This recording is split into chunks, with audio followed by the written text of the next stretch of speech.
when you embarked on this transition, did you expect there to be some bumps along the way, especially early in the season? Always. It's football. There's always things that are complicated, especially when you have a transition. You know, lots of new pieces, new coaching staff, new way you go about business. I think that's not surprising to me at all. Justin? What do you think playing a full game did for Rhino, and how do you think that experience can help him out for this game? Well, I hope it's a good. I hope it was a good thing. I think he's a young player that's learning on the fly. I think he's going to be a great player for us as he continues to grow and improve. He's incredibly conscientious. It's very, very important to him, and I'm excited to see his process. And when you're going against a defensive front that's as good and as talented as Utah's is, I think it's a great opportunity for him, and it's a great opportunity for him to continue on his journey. David? Coach, what do you kind of see as the differences between Isaac Wilson and Cam Rising? The decade of college football experience, I think, that's like we always talk about that as coaches, that there's no substitute for live bullets, and Cam has had so many opportunities in big games and big moments and big arenas and that part of it. But Wilson looks like a really good player, and he obviously handled that situation great last weekend, and that's as tough of an environment as you're going to have to play in at Oklahoma State. So, I think, whoever we end up playing against, we're going to be playing against a really good player. And their defensive end, I believe it's finisher number 7. What makes them so disruptive down there? It's amazing having coached against Utah over the years. It seems like they've always got a bunch of guys in the defensive front that, give you fits. And, he's just the next in a long line of just high quality players. I think the best thing they do defensively is that they just play hard. And I give Coach Whittingham and that staff just, Morgan, just a ton of respect for that, because they play their tails off. And then they combine that with talented players. And that's why they've had such effective defense for so long. In terms of going back to Wilson and Cam Rising, how much does their offense change, if at all, from what you've seen through film in terms of which quarterback's in? I think you probably see a little bit more quarterback run with the young guy, but so much of who they are is predicated on playing their style of football, which is run the football and utilize your tight ends and find a way to get the ball to receivers at the right time. They've always been, Andy Ludwig is a fantastic football coach. He's been doing it forever. So they've got a hell of a football team. And then with Noah Fafita, obviously one of the leaders of this football team, he takes a lot of the weight of how the team's going. He always comes in the press conference and says, I could have done better at this, I could have done better at that. How do you relieve some of that pressure off a quarterback like Noah in a game against Utah? Well, it's kind of one of the things that makes him special also, right? I think that's, a sign of any good leadership on your football team is that they don't point the finger. They're looking at themselves. Like, how do I improve, how the last game went or how the last play went? That's a lot of times when we're on the sideline. He's like, I missed that, or that could have been better. So I think that part of it is incredibly refreshing from a young player, because Noah's still a young player, right?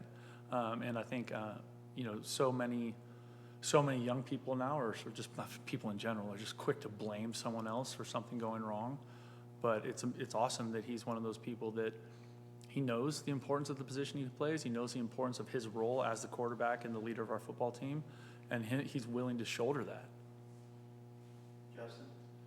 Is there an update on Ja'Cory Cross-Garrett? There's not. What is holding up in the process? Is it NCAA? Is it compliance? It's NCAA. Which I think you knew the answer to that question before you asked it. Ryan? You've mentioned the need to fix some things in the punt game with the coverage and whatnot, but you've also used a different punter each game. Yep.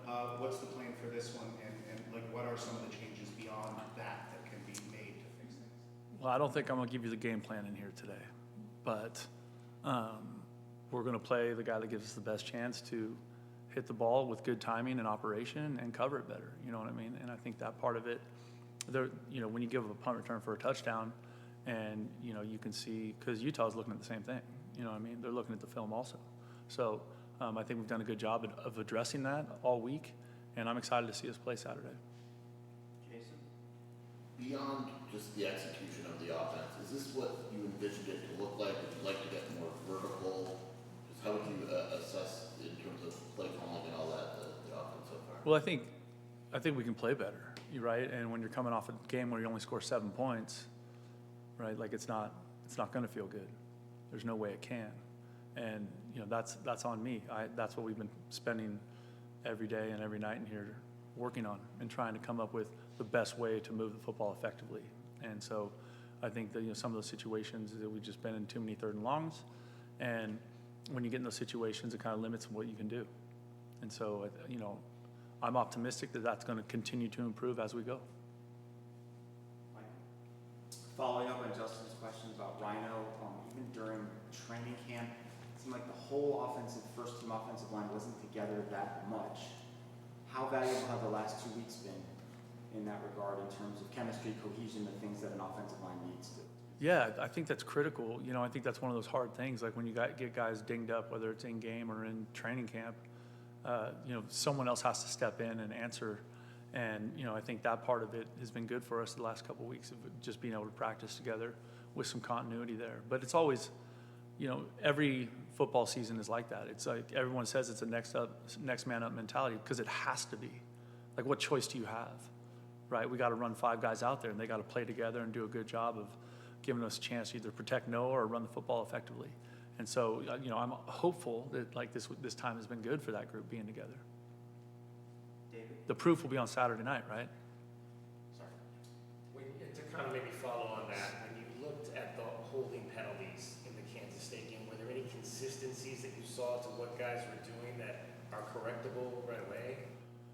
Yeah, I think one of those was on Wowo, who's a really good player, and he was out in space and he's blocking a guy that's a little bit smaller than him, and the guy made a move and he just got his hands outside the core, and those holding penalties are easy to see out there in space. And then with Rhino, that was just young player on a 6-year senior who's a good player, right? And so those are learning lessons for him in terms of his hand placement and his technique.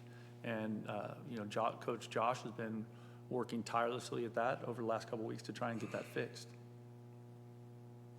Justin?